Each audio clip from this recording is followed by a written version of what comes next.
En un remoto rincón de Bolivia, 3 jóvenes científicos deben detener una nueva epidemia mortal.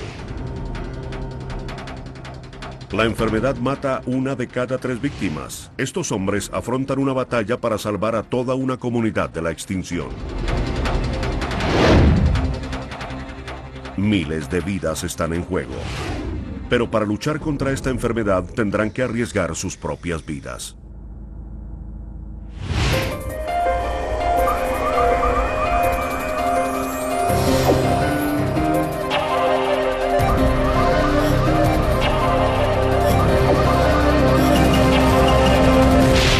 Investigación sobre epidemias. La maldición del tifo negro.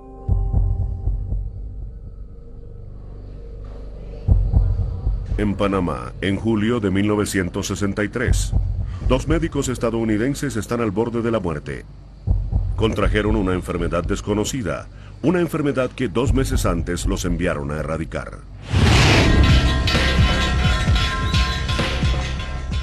La población de San Joaquín, hogar de 2.500 personas, está bajo asedio desde hace 4 años.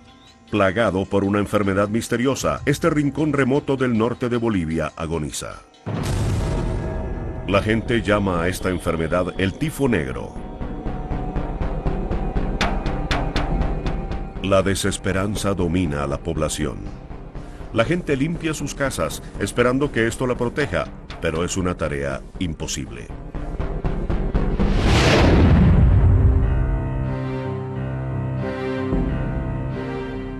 En mayo de 1963 la enfermedad domina.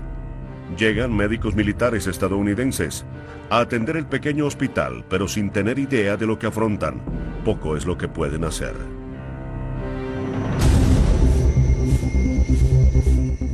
Toda la esperanza de erradicar la enfermedad está puesta en un pequeño equipo de científicos. Carl Johnson, Merle Kunz y Ron Mackenzie están aquí para detener al asesino desconocido. El hospital queda por allá. Buenos días. Están encargados nada menos que de salvar esta población. Es en este lado. Hace un año, Ron Mackenzie hizo la primera visita al caserío. ¿Todas ellas están aquí? Sí. En el diminuto hospital vio los horrores de la enfermedad. No te mueras.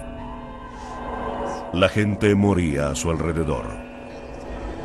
No te vayas, Alberto. Cualquier caricia de sus seres queridos les causaba agonía. Los enfermos ardían en fiebre. Sus encías se veían enrojecidas por la sangre. Mackenzie se sentía impotente para intervenir. No hay indicio alguno de la enfermedad, de qué se trata, cómo se propaga ni cómo se detiene. Cuando llegan solo tienen una certeza: son la última esperanza de esta población. Sé que había muchas personas que creían que no seríamos capaces de hacerlo. Creyeron que nos enfermaríamos y moriríamos, en fin, que estaríamos equivocados. ¿Por qué? No teníamos experiencia.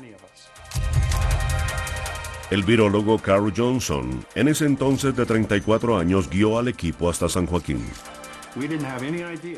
No teníamos idea de cómo se transmitía la enfermedad, y si se pasaba de persona a persona sería una enfermedad 20 o 30% fatal. Emprendimos la tarea, actuando como una especie de vaqueros en cacería de enfermedades. Merle Kunz, ecólogo de 40 años, experto en la función de los animales en la propagación de la enfermedad. Es equipo frágil. Por favor. Sabíamos que sería asunto de buscar e identificar los cientos de diferentes clases de animales que podían desempeñar una función en la enfermedad de San Joaquín. ¿Se rompió? ¿Le pasó algo? Parece que está bien.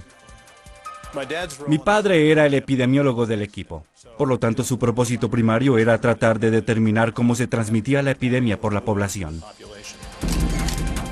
Ron, el padre de Nick Mackenzie, tenía 37 años. Había ejercido la medicina en California antes de que su sed de aventura lo llevara a Sudamérica. Bloquearé la zona para que podamos empezar a trabajar. Será una de mis primeras tareas. En sus visitas anteriores, Mackenzie no pudo ayudar a los enfermos, pero trató de entender mejor la enfermedad que los mataba. En sus primeras visitas, su misión era de reconocimiento, para desarrollar información, no para atender a los enfermos. Los examinó y luego les tomó muestras de sangre. Dígale, por favor, que le tomaré una muestra de sangre. El doctor le sacará sangre para hacer un análisis. Necesitaba estas muestras para tratar de identificar la enfermedad y comparar lo que encontrara con características conocidas para la medicina en ese tiempo.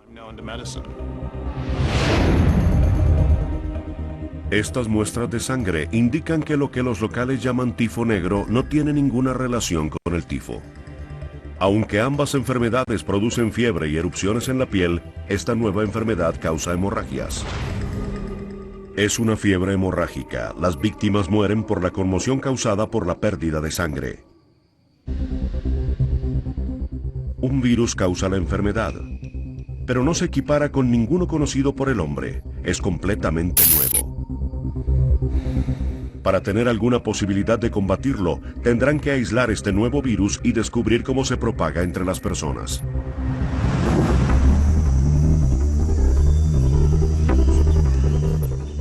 Pero los habitantes de San Joaquín oran por una pronta solución. Desconociendo la ciencia, no tienen confianza en que estos hombres puedan ayudarlos. Consideran que el tifo negro es obra de Dios y que nada menos que Dios puede salvarlos. Recuerdo que cuando yo tenía 9 años hubo una enfermedad prácticamente de origen desconocido. Hubo muchos muertos. César Lajuarón vivía con su familia en San Joaquín durante el brote. Como muchos en el pueblo, usa un collar de amuletos. Se supone que lo protege de la enfermedad. Creo que la idea era que ahuyentaba el mal. Así como algunas personas usaban ajo alrededor del cuello, otros usaban otras cosas. Eso fue lo que nosotros hicimos. El equipo llegó para ponerle fin al reinado del temor. El reto científico es inmenso, pero existe un problema fundamental. No teníamos dominio del español y podría decirse que nadie en el pueblo hablaba inglés. Esto producía un tremendo cansancio. No me dan dolores de cabeza y los tuve durante 2 meses. La que salvó la situación fue Rose Navarro, una enfermera latina que llegó con el primer grupo de los cuerpos de paz. Rose Navarro, de 25 años en esa época, encontró el hospital en extrema necesidad de recursos. Teníamos un mechero de Bunsen, con el que hervíamos el agua y esterilizábamos las agujas. Había pocas agujas. Las afilábamos con una piedra. El equipo era muy limitado. Era bilingüe y la contratamos. Con el equipo organizado se inicia la cacería. Trabajar con un virus desconocido en un lugar tan remoto es un reto colosal. Cuando Ron Mackenzie estuvo aquí anteriormente, tuvo que superar la resistencia del pueblo a las autopsias. Nos preocupaba que no aceptaran, porque debemos recordar que eran los indígenas los que estaban involucrados. Pero luego el sacerdote habló con ellos y a él le dieron su consentimiento. Les explicó que las autopsias eran necesarias para conseguir información. Se debatían algunas veces entre las creencias del pueblo respecto al trato de los muertos y su propia necesidad médica de conseguir muestras.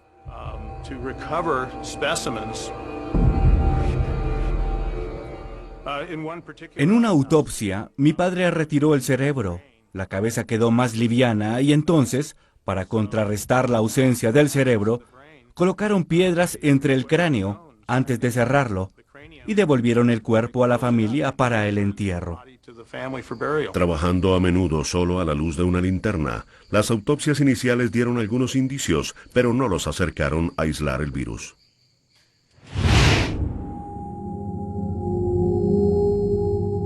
Ahora, un año después, con la caja de guantes en el lugar, tienen la facilidad para tratar de aislar el virus de nuevas muestras de autopsias. Este será el trabajo de Johnson, pero se presenta un problema inesperado. Tardamos una semana en organizar todo y por alguna razón en esa semana no hubo un solo caso nuevo de enfermedad. Para combatir la enfermedad, Johnson necesita otra víctima. ¿Es la última casa? La tarea de Ron Mackenzie es descubrir cómo se propaga la enfermedad entre la población. Para tener alguna posibilidad de detener la enfermedad, debe saber cómo se contagian las personas. Mackenzie debe convertirse en detective.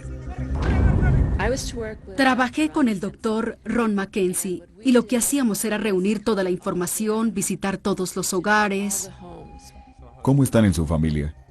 ¿Cómo están todos en la familia? ¿En qué lugar del pueblo? ¿Esta zona, esta zona, esta zona? No, todos están bien, su madre, los chicos, todos. Era entonces mucho trabajo de investigación que es muy intenso y muy fatigante. ¿Y los amigos de sus hijos, los niños que juegan con ellos, alguno está enfermo? Recuerdo a mis amigos, 3 o 4 murieron a causa de la enfermedad. Uno de los niños de aquí al frente está enfermo. Dice que tiene fiebre.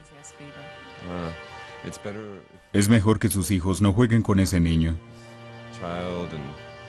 Yo tuve suerte porque toda una generación de chicos entre 11 y 12 años desapareció. Determinaron 2 patrones y la forma de observarlos fue tomando una fotografía aérea de la población. Basados en esta fotografía desarrollaron un mapa, identificaron las casas, calle por calle, y luego, con alfileres, marcaron las casas afectadas. Así pudieron construir una vista gráfica del impacto de la epidemia en el pueblo. Más del 90% de la enfermedad está en el sur. Pareciera que una casa se infecta y a su vez infecta las casas cercanas. Esto, por lo general, indicaría que la enfermedad se transmite persona a persona. Pero en el hospital los pacientes no infectan al personal ni a los familiares que los visitan. Entonces la contaminación persona a persona no puede ser la causa principal. Otro factor debe estar influyendo en la propagación de la enfermedad. Entre más aprenden, mayor es el misterio. Esperan que San Joaquín y la región circundante den la respuesta.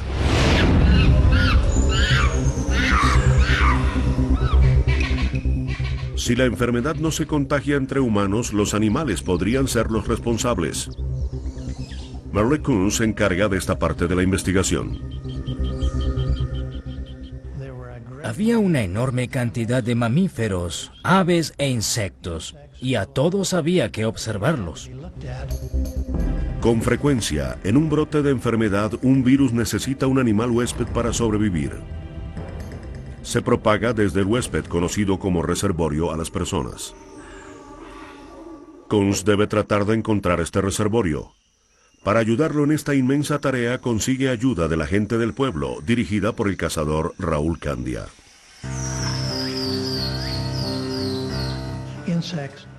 Los insectos y pequeñas garrapatas se recolectan generalmente arrastrando pedazos de tela blanca por el pasto. Luego, después de unos pocos metros, se usa una lupa para buscar pequeños animalitos rastreros que se mueven sobre el fondo blanco. Todos se involucraron en la epidemia, colaborando de una u otra manera. César Laguarón y otros niños del pueblo recolectaban muestras para Kunz. Nos mandaban a buscar toda clase de animales. Por cualquier cosa que hiciéramos, nos daban chocolates. Eran nuestros salvadores y teníamos una excelente relación con ellos.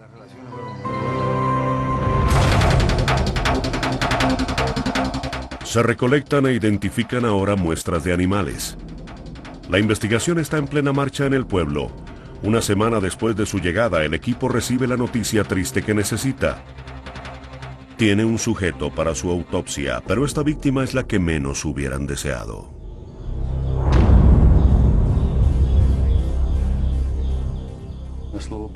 Llevaron a un niño en coma y deshidratado, pero murió más tarde.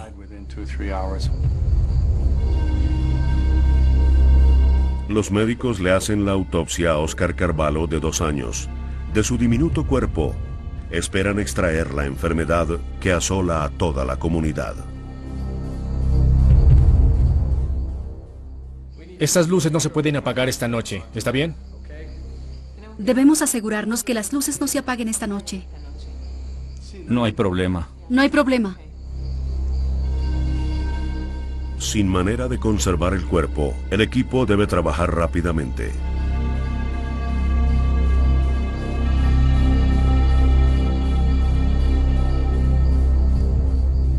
Toman muestras de tejido de los diminutos órganos internos. Johnson las usará para tratar de aislar el virus.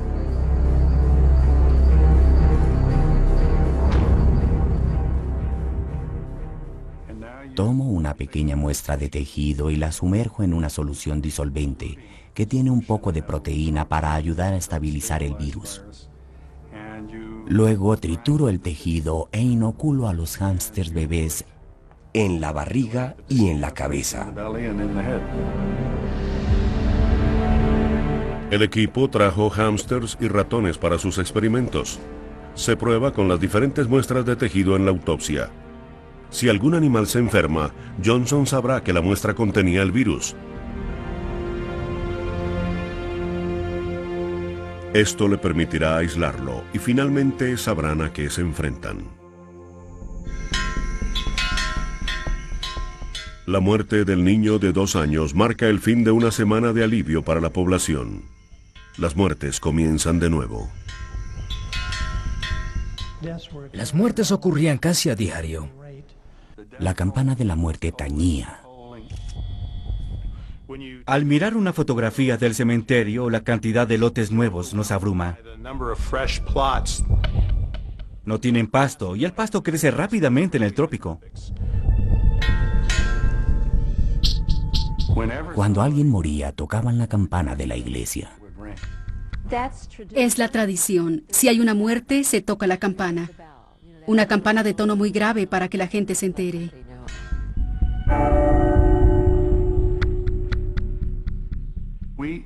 Veíamos que este pueblo estaba bajo fuerte asedio, pero se aferraba a todas sus costumbres culturales.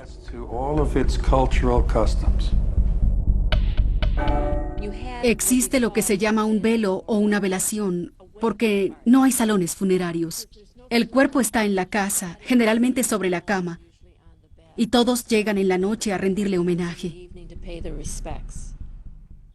El cuerpo se exhibe y las personas llegan y dan vuelta alrededor de la cama y se sientan los miembros de la familia a su lado.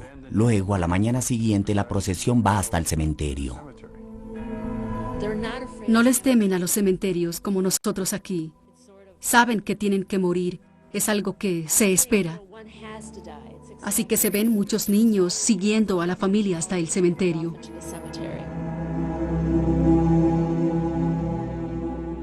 Los médicos son la única esperanza para el azotado pueblo. 2 semanas después de su llegada, el equipo hace su primer descubrimiento importante. Los hámsters inoculados con tejido del vaso de la autopsia empiezan a morir. Supimos que teníamos un agente. 2 semanas después de empezar, lo conseguimos. Salud. Todo lo que hicimos no solo funcionó, sino que funcionó en el primer intento. Muy bien hecho, bien. Aislar el virus es el primer paso. Ahora saben que deben buscar en los especímenes animales que recolectan. Y se inicia el trabajo para caracterizar el virus. Recorre el cuerpo, pasando de célula en célula. La fiebre comienza entre 6 y 14 días después de la infección. Después de unos 7 días, los pequeños vasos sanguíneos empiezan a romperse, causando enrojecimiento en la piel y hemorragias que pueden ser fatales. Una vez aislado el virus, le ponen nombre. Se llama Machupo, por el río que pasa cerca de esta desolada población. Es motivo de celebración en San Joaquín.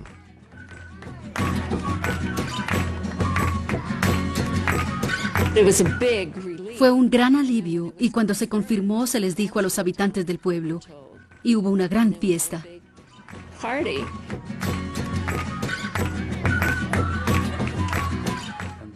Y repartieron lo que llaman whisky pawichi, no sé cómo lo preparaban.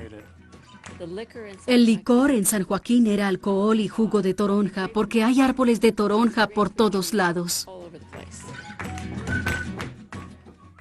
Bailamos y comimos toda la noche. Por cualquier razón había una fiesta. Y creo que era la manera en la cual la gente trataba de contrarrestar esa sensación de desesperanza o de impotencia y de levantar el ánimo para volver a la vida normal al otro día. Parece que los médicos pueden ser su salvación después de todo.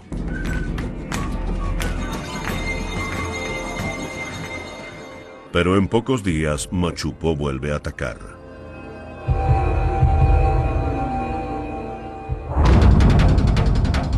Para principios de julio, los médicos llevan 6 semanas en San Joaquín. Con el virus aislado, siguen adelante para descubrir cómo se propaga. El trabajo de recolección de especímenes animales continúa. Johnson y Mackenzie ayudan ahora a Merle Coons en esta tarea. Si viene de la naturaleza, ¿de dónde? ¿Cuáles son los insectos? ¿En dónde están? ¿Y podríamos conseguir suficientes para llegar a descubrir cómo le llega el virus a los seres humanos? Con tan inmensa tarea, el equipo debe concentrar su búsqueda lo más posible. Reúne todos los indicios que puede de enfermedades similares en el mundo. La fiebre hemorrágica de Corea tenía muchos de los mismos signos y síntomas de la enfermedad de Bolivia.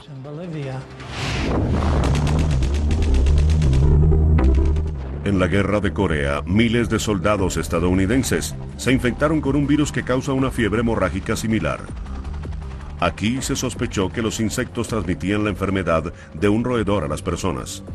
La cacería entonces se concentra en 2 animales, el reservorio o fuente de la enfermedad, que ahora se sospecha que pueda ser un roedor, y un insecto que lleva el virus del roedor a las personas.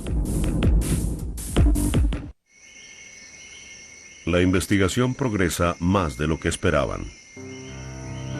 6 días después de la fiesta del pueblo, Johnson y Mackenzie recolectan muestras, decididos a encontrar los animales responsables de la propagación del virus.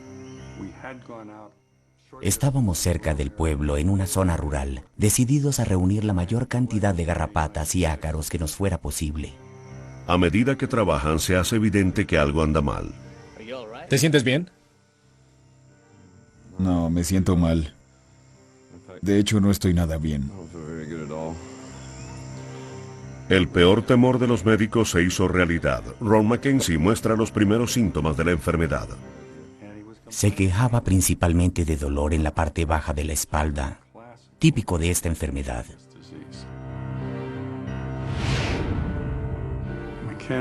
Mackenzie, el sociable, el diplomático, la voz, por así decirlo, y el alma de esta investigación.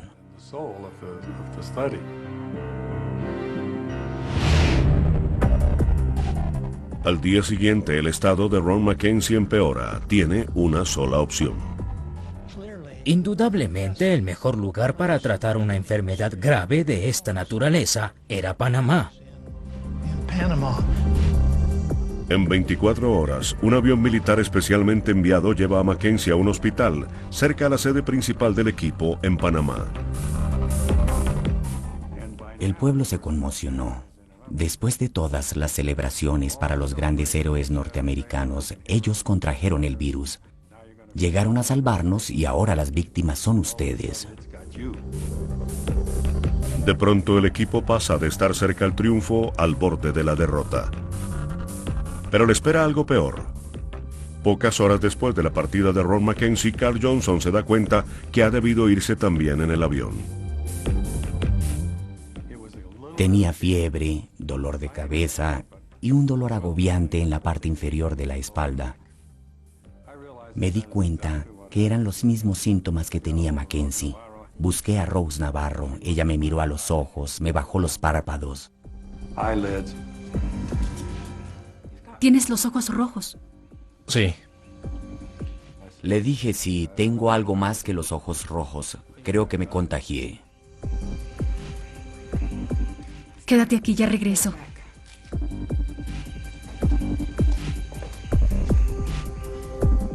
No quería irse porque no sería bien visto que todos los médicos se fueran, lo cual significaba que abandonaban el pueblo para cuidarse ellos. Sabíamos que el pueblo estaba angustiado. Empezaba a decirse que quizá la única solución fuera evacuarlo, quemarlo y que nada se salvara.